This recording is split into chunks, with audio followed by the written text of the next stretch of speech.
नाज़रीन, आप देख रहे हैं मेरा YouTube digital channel central news 11। मैं हूं आपका मेज़बान मुनीर अहमद। प्रोग्राम वही सच कड़वा होता है मुनीर अहमद के साथ। नए देखने वालों से दरख्वास्त, मेरे चैनल को सब्सक्राइब करें, लाइक करें वीडियो, और मेरा चैनल अगर आप पसंद करते हैं तो अपने दोस्तों के सोशल मीडिया लिंक पर ज़रूर शेयर किया करें। अपनी आरा, अपने मशवरे मुझे कमेंट्स के ज़रिए ज़रूर बताया करें। बुरे कमेंट्स के जवाब बिल्कुल नहीं देता, न दूंगा। अगर सियासी कमेंट्स होते हैं तो उसका जवाब मैं बिल्कुल देता हूं। और क्योंकि मैं यहाँ सहाफ़त कर रहा हूँ और मैं एक सहाफ़ी हूँ, किसी सियासी तंजीम का कारकुन नहीं हूँ। प्रोग्राम का आगाज़ करते हैं और आज के मौज़ूआत शामिल करते हैं। पार्किंग माफिया के बाद लिफ्टर माफिया कराची के शहरियों के लिए बवाले जान बन गई। आफाक अहमद से अल्ताफ़ हुसैन की हमदर्दी। सोशल मीडिया पर जो यूट्यूबर सहाफ़ियों के लिए तज्ज़िये पेश कर रहे हैं उसमें कहाँ तक सदाकत है। मुस्तफ़ा आमिर मर्डर केस दीद की तरफ जाएगा। मुस्तफ़ा आमिर मर्डर केस से हम शुरुआत करते हैं। अल्लाह के बाबरकत नाम से प्रोग्राम का आगाज़ कर रहे हैं। चंद पॉइंट्स हैं जिसके बारे में मैं बताऊंगा आपको। मैंने पहले भी कहा था कि इस पे रिपोर्टर्स डेली की बुनियाद पे काम कर रहे हैं, क्योंकि वो ज़ाहिर रिपोर्टिंग कर रहे हैं। मेरा काम तज्ज़िये पेश करना है, तो मैं तज्ज़िये के हवाले से ये बातें कर रहा हूँ। अहम मुलज़िम शहराज ने पहली बार सोशल मीडिया और निजी चैनल्स के ज़रिए एक एंकर्स को इंटरव्यूज़ दिया और उसने ये इंकिशाफ किया कि उसके अरमगान से दोस्ती जो है वो प्ले ग्रुप से 5 क्लास तक थी। उसके बाद वो गायब हो गया और तकरीबन 1.5 साल बाद आया। अब देखें, यहाँ कुछ चीज़ें जो तफ्तीश में बड़ी पेचीदगियाँ पैदा कर रही होंगी, जो तफ्तीशी इदारे हैं उनके लिए। इनकी दोस्ती के हवाले से अरमगान का जो बाप है वो अलग कुछ बात कर रहा है। मुस्तफ़ा आमिर के वालिद बोलते हैं कि इसकी दोस्ती नहीं थी, क्योंकि मुलज़िम शहराज जो है वो ये बोल रहा है कि इसकी दोस्ती अरमगान से 5 क्लास तक थी और वो इस दौरान तक आमिर मुस्तफ़ा को जानता था। मतलब मैं ये नहीं कह रहा आमिर मुस्तफ़ा की दोस्ती थी। आमिर मुस्तफ़ा को कौन जानता था? ये जो लड़का है शहराज, जो पकड़ा हुआ है, जो हिरासत में है, वो कह रहा है, वो खुद गवाही दे रहा है कि मैं जानता था, वो ड्रग्स देने इसके पास आता था। अच्छा, उस वक्त भी इसने काफ़ी चीज़ें नोट की कि मैं आया था और मैं नशा साथ कर रहा था, और जो है इस दौरान मुस्तफ़ा आमिर आया और इसने जो बीट दी और मतलब से पूरा वाक़या बताया कैसे मारा। आप लोगों ने देख लिया होगा। मकसद कहने का ये है कि ये इतने होलनाक कत्ल को मेरी समझ में नहीं आ रहा कि कौन इसको घुमा रहा है। इसके अरमगान का जो वालिद है वो इसको इतनी एक्टिंग करके, इतनी बातें करके वो घुमा रहा है। इधर इनके वालिद जो मुस्तफ़ा आमिर के वालिद थे वो मंदिर आम पर नहीं आए थे। आज तदफीन हुई है, तो हुई थी, यानी कि आज प्रोग्राम आज देख रहे हैं, पीर वाले दिन, मैं इतवार की बात बता रहा हूँ कि तदफीन हुई थी। वो पहली बार मंदिर आम पर आए। उन्होंने कुछ निजी चैनल से बात की तो उन्होंने कहा कि मैं मंदिर आम पर पहली बार आया हूँ, लेकिन मेरी मिसेस इस केस को देख रही थी मंदिर आम पर आकर। जो वो बातें बता रहे हैं वो बिल्कुल अलग बता रहे हैं। तो देखिए, जब तक सच नहीं बताया जाएगा तो हमारे जो इदारे हैं, तफ्तीशी इदारे हैं, उनको ज़ाहिर क्यों मिलने में मुश्किल पेश आएगी और आ रही है। देखिए, तहकीकाती इदारे हैं और बड़े मोस्ट माशाल्लाह सीनियर लोग इस पर काम कर रहे हैं, और पुलिस के ही महकमे इस पर काम कर रहे हैं, इंटेलिजेंस के भी इदारे हैं वो भी इस पर काम कर रहे हैं। और जो इंटेलिजेंस बेस पे जो काम करते हैं वो बहुत सारे कोर्सेज किए हुए होते हैं। जैसे पुलिस करती है ट्रेनिंग, तो पुलिस की ट्रेनिंग अलग है, ट्रैफिक पुलिस की ट्रेनिंग अलग है। हसास इदारे जो होते हैं, इंटेलिजेंस इदारे जो होते हैं, इनकी ट्रेनिंग अलग होती है। तो वो कहते हैं ना, बाल में से खाल, खाल की बाल क्या होते हैं वो निकाल लेते हैं। अब ये जो इनके वालिदैन गलत बयानियाँ कर रहे हैं, झूठ से काम ले रहे हैं, सच नहीं बता रहे हैं, इज्जत की खातिर अपने सच नहीं बता रहे हैं, या वल्लाह आलम क्यों सच नहीं बता रहे हैं, तो इससे तफ्तीश में भी थोड़ी प्रॉब्लम आ रही है और तहकीकाती इदारों को भी थोड़ा क्यों मिलना मुश्किल होगा। क्योंकि वो अपने तरीके से जब एक पॉइंट तक पहुंचते होंगे तो यहाँ किसी न किसी वालिदैन का बयान उल्टा सीधा आ जाता है, फिर वो इधर झुक जाते होंगे। खैर तफ्तीश तो हो रही है और बहुत कुछ सामने आ रहा है। मैंने 3 दिन पहले की वीडियो में कहा था कि कराची में जो कानून बना हुआ है कि जो किराए पे रेंट पे घर लेते हैं उनका रिकॉर्ड थानों में होना चाहिए। तो डीएचए में जब अरमगान रेंट पर रह रहा था तो इसका रिकॉर्ड डीएचए में थाने में क्यों नहीं था, और डीएचए में कवानीन अलग अलग क्यों हैं। डीएचए में मैंने ये भी कहा था कि ना सिर्फ रमी क्लब चल रहे हैं, फांसी के अड्डे चल रहे हैं और बड़े पैमाने पर जुए हो रहे हैं, बेंगलोर में हो रहे हैं, बड़े बड़े बंगलों में हो रहे हैं, डांस पार्टियां हो रही हैं, नीचे पूरे फ्लोर बनाए हुए हैं बेस्ट फ्रेंड में और ग्राउंड फ्लोर पे डांस पार्टियां होती हैं। जो पड़ोसी शरीफ होता है वो बेचारा दुबक के रहता है, 15 कॉल भी करता है लेकिन कुछ नहीं हो पाता उनका, क्योंकि बासर लोग हैं वो सारे। और बड़े बड़े डाले आपको, नॉन कस्टम पेड गाड़ियाँ आपको, और हेवी बाइकें, और यानी सब कुछ आपको डीएचए में देखने को मिलेगा। माज़अल्लाह, बहुत माजरत के साथ मैं ये कह रहा हूँ, खुदा नखास्ता मैं पूरे डीएचए को या पूरे पोश इलाकों के रहने वालों को नहीं बोल रहा, अल्लाह ना करे मेरी तरफ से किसी की दिल आज़ारी ना हो, मैं माजरत चाहता हूँ। मैं उन लोगों को कह रहा हूँ जो ये सब कुछ कर रहे हैं। और मैंने कहा था अपने प्रोग्राम में कि इदारों को चाहिए कि वो डीएचए पे फोकस करें तो बहुत सी चीज़ें सामने आएंगी। और जाहिर है मैं ये नहीं कहूँगा, ना मैं वो सहाफ़ी हूँ, ना मैंने आज तक अपने अखबार में कभी कोई ऐसी खबर लगाई कि हमारी खबर पर ये हो गया या मेरे कहने पे ये हो गया। ऐसा नहीं होता, इदारे काम कर रहे होते हैं, वो करते हैं, जब उनके पास सिस्टम आ जाता है कोई तो वो काम करते हैं। तो खैर मैंने कहा ज़रूर था। तो 2 रोज़ से जो कुछ डीएचए में हो रहा है, तो एक तूफान बरपा हुआ है डीएचए में, लोगों की दौड़ें लगी हुई हैं, सरकारी अफसरान के फ़ोन पे फ़ोन बज रहे हैं। क्यों? कि कोई ना कोई तो सपोर्टर होते हैं ना कहीं तो किसी ना किसी के सपोर्टर हैं। और माज़अल्लाह जो ऐसे काम होते हैं उसमें हमारे सरकारी इदारों के लोग सपोर्ट करते हैं, उनके बाकायदा मंथलियाँ बनी हुई होती हैं, कुछ और मामलात होते हैं, मैं खुलकर नहीं बता सकता। तो ऐसे लोगों के फ़ोन बज रहे हैं लेकिन वो फ़ोन नहीं उठा रहे, क्योंकि वो फ़ोन उठाएंगे भी नहीं अब जो मामला चल रहे हैं डीएचए में।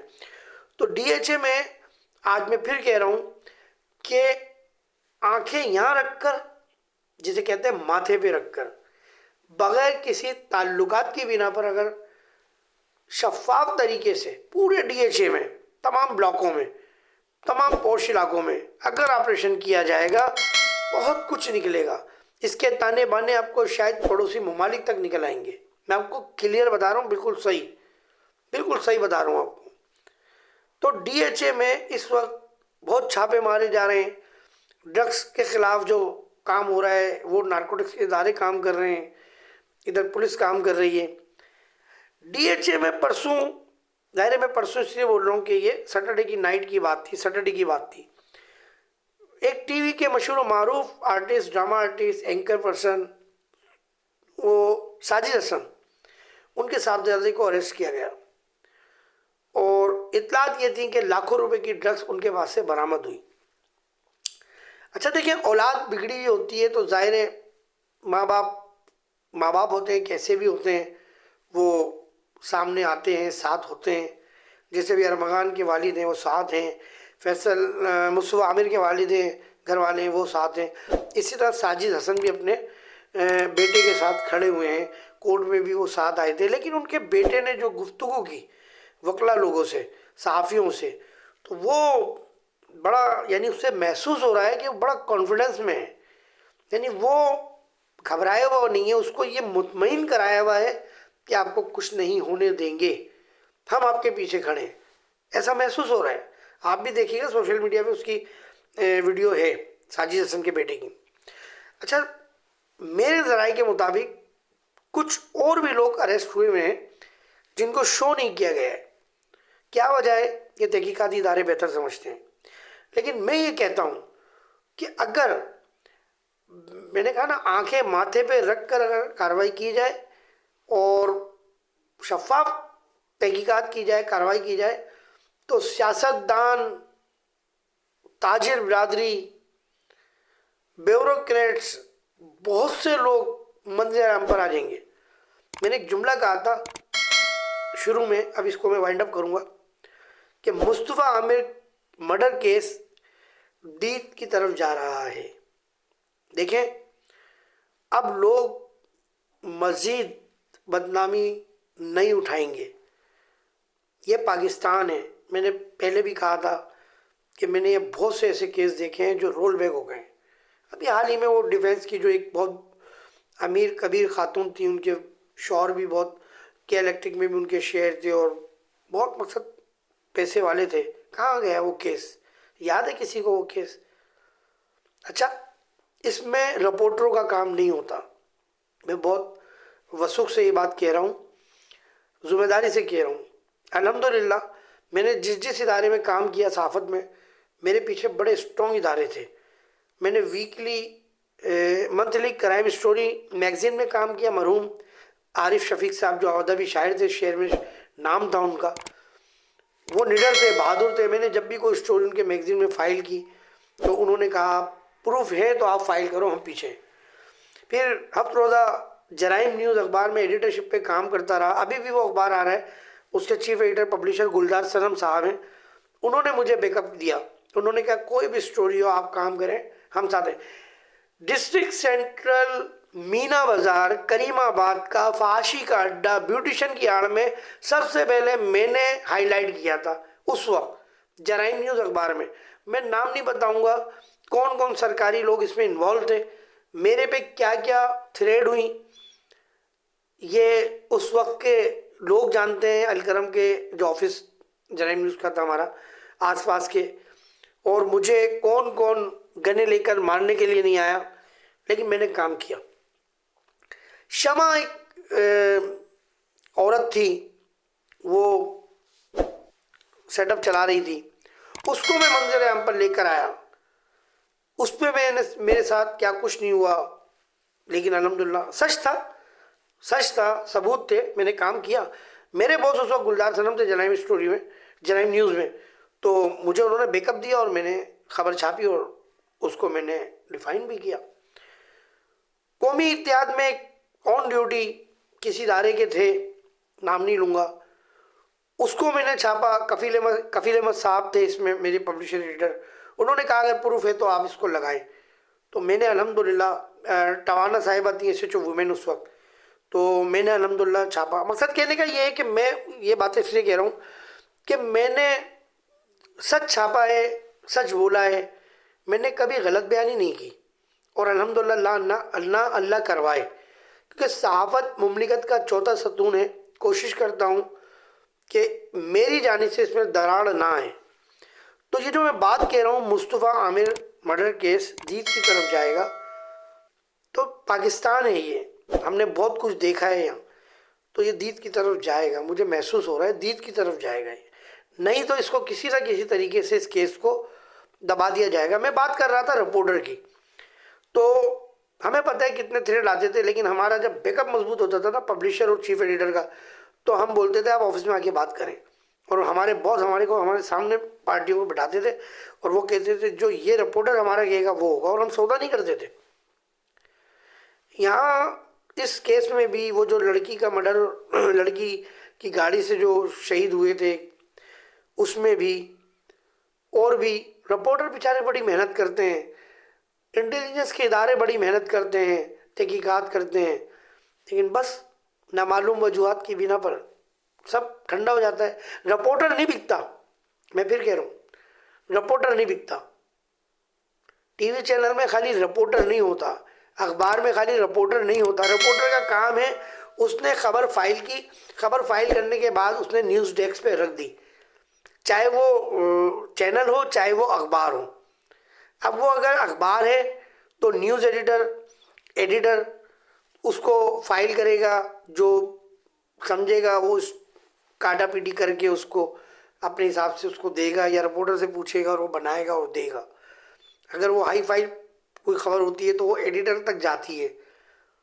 फिर अगर मालकान का फ़ोन आ जाए तो फिर वो रिपोर्ट किस काम की, ख़त्म हो गई वो रिपोर्ट। आप बात मेरी समझ जाएं जो मैं कह रहा हूँ। तो मुझे महसूस हो रहा है मुस्तफ़ा आमिर केस दीद की तरफ जाएगा या ये बैठ जाएगा केस। अल्लाह बेहतर करेगा। मैं हर बात में कहता हूँ अल्लाह ताला वो काम करता है जिसमें इंसान की बेहतरी होती है, और अल्लाह इसमें भी ऐसे ही करेगा इंशाअल्लाह ताला। हमने बात की थी मौजू में पार्किंग माफिया के बाद लिफ्टर माफिया। देखें, बहुत खुशी की बात है कि सिंध गवर्नमेंट की जानिब से तमाम किस्म की पार्किंग्स बंद कर दी गई हैं, चाहे वो टीएमसी हो चाहे वो केएमसी हो, तमाम पार्किंग पर पाबंदी लगा दी है। उन्होंने कहा कोई पार्किंग नहीं ली जाएगी, जो भी पार्किंग ले उसकी एफआईआर कटवाएं, 15 पे उसको पुलिस के हवाले करें। अब मसला यहाँ आ गया कि अब लिफ्टर माफिया आ गया। जब पार्किंग माफिया था तो 3-3 लाइनें खड़ी होती थी। अगर हमारे एडिटिंग रूम में वीडियो होगी कुछ पुरानी पार्किंग के हवाले से तो आप वीडियो देख रहे होंगे, 3-3 लाइन होती थी, 3-3 लाइनें, यकीन करें आप। लेकिन अब जो है वो लिफ्टर वाले बोलते हैं कि एक लाइन के अलावा गाड़ी नहीं खड़ी होगी, और वो उठा के ले जाते हैं। पार्किंग वाला लेता था 50 रुपये, लिफ्टर वाले गाड़ी लेके जाते हैं 500 से 700 रुपये वसूल करते हैं, जबकि फीस 200 रुपये है। 500 से 700 रुपये वसूल करते हैं, फीस 200 रुपये है। मैं फैमिली के साथ दूँ, मैं लेडीज़ के साथ दूँ, बच्चों के साथ दूँ, मैं बहस नहीं करूँगा, मैं पैसे देके गाड़ी छुड़ाऊँगा। या तो ये हमें एहसास कराया जा रहा है, क्योंकि कई खबरें मैंने भी छापी हैं पार्किंग माफिया के खिलाफ, पूरे सोशल मीडिया पे चल रही थी पार्किंग माफिया के खिलाफ, चैनल्स पर चल रही थी पार्किंग माफिया के खिलाफ। लेकिन मैं ये महसूस कर रहा हूँ कि सिंध गवर्नमेंट ने शायद शहरियों को नसीहत देने के लिए पार्किंग ख़त्म करी है कि बेटा 50 रुपये दे रहे थे तो तुम्हें तकलीफ हो रही थी, तुम कहते थे 10 रुपये का ठेका है, ठीक है पार्किंग ख़त्म कर दी, अब खुद भुगतो। अब शहरियों को एहसास हो रहा होगा कि यार वो 50 रुपये बेहतर थे भाई, ख्वारी होके वहाँ चौकी जाओ, 500-700 रुपये गाड़ी छुड़ाने के दो। तो मैं समझता हूँ, शायद अपना तजिया पेश करूँ कि शायद ये शहरियों के लिए नसीहत के लिए पार्किंग ख़त्म की होगी, और दोबारा पार्किंग शुरू हो जाएगी तो कोई कुछ नहीं बोलेगा, जाहिर है। तो बेहतर ये दरख्वास्त कर रहा हूँ, अर्ज़ कर रहा हूँ उन कुव्वतों से जो सिंध में बासर हैं कि पार्किंग माफिया के बाद अब जो लिफ्टर माफिया आई है इनको पाबंद करें। गुलाम नबी मेमन साहब जो आईजी सिंध हैं हमारे, उनको मैं दरख्वास्त करता हूँ कि वो डीआईजी ट्रैफिक को वो अहकामात दें कि लिफ्टर माफिया को पाबंद करें कि वो 2 लाइनों के अलावा तीसरी लाइन की गाड़ी उठा सकते हैं, लेकिन कम से कम 2 लाइनों में गाड़ी जो खड़ी है वो ना उठाएं। कम से कम ये अहकामात दे दें, और ये पब्लिश भी करें अहकामात, ये लेटर पब्लिक में भी पब्लिश करें नोटिफिकेशन, ताकि पब्लिक को पता चले कि उनकी सहूलत, उनके तहफ़्फ़ुज़ के लिए पुलिस काम करती है। नेक्स्ट मौजू हम देते हैं आफाक अहमद से अल्ताफ़ हुसैन की हमदर्दी, सोशल मीडिया पर यूट्यूबर सहाफ़ियों के फेक तज़किये। देखें, मैं पहले कई अरसे से 2022 से मैं कह रहा हूँ कि अल्ताफ़ हुसैन की पाकिस्तान में सियासत नहीं है। पिछले दिनों बड़े मैंने ठोक बजा कर ये बात की थी कि आफाक अहमद और अल्ताफ़ हुसैन साहब एक नहीं हो सकते। मैंने कहा था कि ये बात मैं बड़े वसूख से कह रहा हूँ, और मैं आज बता देता हूँ कि अल्ताफ़ हुसैन साहब बजाते खुद मना कर चुके हैं कि आफाक अहमद से बात नहीं होगी, उनके कारकुनों से बात हो जाएगी। टिकटॉक पे अल्ताफ़ साहब अपने प्रोग्राम करते हैं, उसमें मैं भी ज्वाइन हो जाता हूँ, कभी मैं फारिग होता हूँ। तो मैंने उसमें सवाल किया था आज से 4 से 5 दिन पहले कि जनाब अल्ताफ़ साहब, पाकिस्तान में ये मामला हो रहे हैं, तो क्या हम समझते हैं कि आप आफाक अहमद साहब से ज्वाइन करेंगे या उनको अपने साथ मिलाएंगे? तो उन्होंने कहा नहीं, ऐसा बिल्कुल नहीं है। बताते खुद उन्होंने मुझे कहा था ऐसा बिल्कुल नहीं है, हम उनके कारकुनों को अपने साथ मिला सकते हैं, किसी पॉलिसी मेकर के, किसी भी तंजीम के पॉलिसी मेकर को हम साथ नहीं मिलाएंगे, क्लियर मना कर चुके हैं। अब वो तज़किये कर रहे हैं ये यूट्यूबर्स, इनकी मर्ज़ी है। तो बात कहने की ये है कि मैं भी तज़किये पेश करता हूँ, लेकिन मैं डॉलर कमाने के लिए तज़किये नहीं पेश करता, मैं अपना काम करने के लिए, सहाफ़त करने के लिए तज़किये पेश करता हूँ। प्रोग्राम का एहतराम करते हैं, अपना बहुत ख्याल रखिएगा, दुआ कीजिएगा पाकिस्तान तक क़यामत सलामत रहे। पाकिस्तान के तमाम इदारे, फोर्स, रेंजर्स, पुलिस, इंटेलिजेंस इदारे, एयरफोर्स, एयरवेज और तमाम इदारे के जवानों को, मुलाजमीन को, अफसरान को अल्लाह अपनी अमान में रखे, हम सबको अल्लाह अपनी अमान में रखे। कैमरामैन अरज अब्बासी के साथ सेंट्रल न्यूज़ टेलीविजन से मुनीर अहमद को इजाज़त दीजिए। अस्सलामु अलैकुम वरहमतुल्लाहि वबरकातुहू।